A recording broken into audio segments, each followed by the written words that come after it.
Vidéo Kinshasa. Vidéo Kinshasa. Majeur, de passer 18 à 20 ans, ils sont salés mabé. Ils ont un sens de qui a bétaillé. À quoi ils sont à moi, si naïe, mon colon d'écho. Les talents qui nous ont salé mabé, qui s'est éblé qu'on les a mabé. Pour ceux qui ont béti et pour faire sa soupçon d'un moussous. Et vous allez bien tenir vis-à-vis de la bataille. Il y a besoin d'être africain et singulité. Comme ça, comme déjà mon colon. Ça a droit à bétailler. À Robeta, où ils ont moins de 18 ans. Parce qu'il y a représenté papa et moi. Azana droit Robeta, il y a moi si naïe. Et mon oiseau bomba il a parlé. Ceux qui azam moi c'est ceux qui a bêté.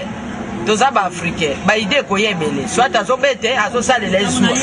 Pour azam makango naï. Aux hommes, ceux qui bien azam moi na mobile. À blender ou bien à terminer les face à face à bangomi balé babouji. À kolobakele qui a moi ça c'est impoli. Ou soit attaqué par ma parent na biba.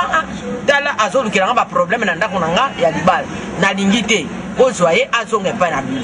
C'est que ça dans ndako nanga yo baby famille na bino bakoloba mobali ya na bango nde mutu aotinda ye asala mabe nazala droit ya kodike yo ndenge na odike cancer na soki na te yo yo kite na za droit ko beta yo pe na droit sala o ne tala leki kwa eza ba ya mususu baza ba ofele papa na ngakufa atika ke na leki ya mwasi quand ngala lengi ye akoyesa nga ke non nazala ba leki na ngai soko lingi nga okozwa charge ba leki na ngai oui nazala domne ya kozwa charge wana tant na vu charge wana indication on a fait ça bino ya ngwana bino bola songo pa bana na ngai so nga na tiki no bo baby siko bana na botiki bonde so moni mo ete okangi bisaka na yo songo pa botiki bino.